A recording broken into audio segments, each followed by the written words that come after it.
તો કેમ છો મિત્રો, આજના આપણા બ્લોગની શરૂઆત થઈ ગઈ હતી આપણી દુકાને અને હતો રવિવાર, આવી ગયા આપણી દુકાને.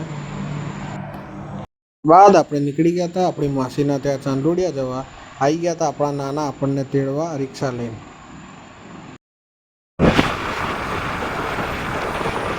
આજે આપણે આવી ગયા આપણા માસીના ત્યાં ચાંદોડિયા અને રસ્તામાં કારણોસર હું કન્ટિન્યુ ના કરાયો. અત્યારે ગાડી મૂકી દીધી છે, નીકળી ગયા છે આપણે એક્ટિવા ઉપર જવાનું છે. હવે માસીને ઘરેથી મામાના ત્યાં બધા ઓલરેડી ગાડી લઈને નીકળી ગયા છે. આપણે જવાનું છે ને પછી ત્યાં જમવાનું છે અને જોઈએ બરફ ખાવા જવાનું ક્યારે. ફૂલ ફેમિલી જવાનું છે બરફ આવી ગયા છે. ફૂલ ફેમિલી બરફ ખાવા આપણા મમ્મી પપ્પા, ત્રીજા નંબરના માસી ને એમનો છોકરો, બીજા નંબરના માસા અને એમની છોકરી, અને બીજા નંબરના માસી ને મામી સાઈડમાં આ રહ્યા. એ પછી આ ભાઈ પોતે આ રહ્યા આપણે ત્રીજા નંબરના માસા અને આપણા મામા.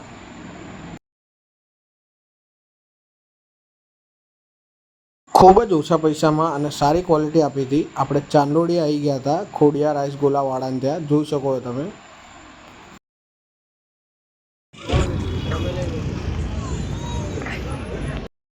થઈ ગઈ હતી બરફમાં ફાઇટ, કોણ કેટલું જલ્દી ખાય છે જોવાનું. જોઈ શકો છો બધા એકબીજાને સામું જોઈને ખાય છે કે કોણ કેટલું જલ્દી ખાય છે, કોણ કેટલું ઓછું ખાય છે, કોણ કેટલી મોટી ચમચીમાંથી બાઇટ પર.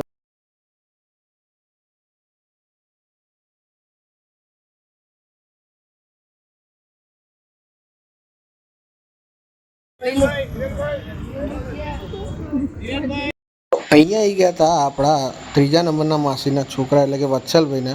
રસ બધો ચૂસી લીધો અને મજા ના આવી એટલે ફરી વખત બરફમાં રસ નખાવા જઈ ગયા. બંકો ભાઈ ગમે ત્યાં પહોંચી જાય, હાય કરી દીધું આપણને.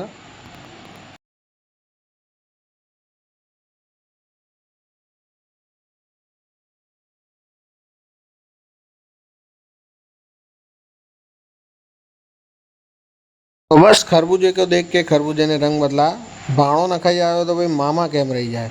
ખબર પડી કે ભાઈ ભાણો નખાઈ આવ્યો અને કંઈ બોલતા નથી તો પહોંચી ગયા મામા બી એમનો વાટકો લઈને બરફ નખાવા. જોઈ શકો બે વખત ચમચી ભરીને રસ નખાવે છે. પહેલાં જતાં બીક લાગી હતી પણ વત્સલભાઈ જઈને આવ્યા એટલે ભાઈ એમની જીગર ખુલી ગઈ. હા આવી ગયા જો બરફ નખાઈને. અને રહી ગયા હતા પાછા મારા મમ્મી, તો એ પાછા સાદા બરફની ડીશ લઈને આવ્યા.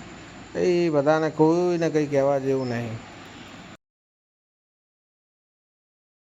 હવે ભાઈ સાદા બરફની ડીશ માટે રસવાળી બરફને મૂકી દેવામાં આવે છે અને સાદા બરફના માટે બાજમબાજી થાય છે ઘરમાં. જોઈ શકો વત્સલભાઈ કઈ રીતે જોવે. આવી ગયા આપણા પપ્પા, બરફ ખાતા નહીં બરફ પીવે ભાઈ. એ આપણાથી તો ઠંડુ ખવાતું નહીં. આપણે થઈ ગયા હતા પહેલાં જ ઊભા પણ કોઈ બેટિંગમાંથી હાર્યું નહોતું. પપ્પા જુઓ ચમચી બરફ ખા કરે છે. પેલો વત્સલભાઈ, આ મારા મમ્મી, ત્રીજા નંબરના માસી, બીજા નંબરના માસી, કોઈ બેટિંગમાં છૂટ્યું નહીં ભાઈ. જિંદગીમાં અત્યાર સુધી એ બ્રહ્મા હતો કે બરફ ખાવાની વસ્તુ છે, પણ અમારા જીગર માસાએ પ્રૂવ કરી દીધું કે બરફ ખાવાની નહીં પીવાની વસ્તુ છે. જોઈ શકો છો ગાઈસ.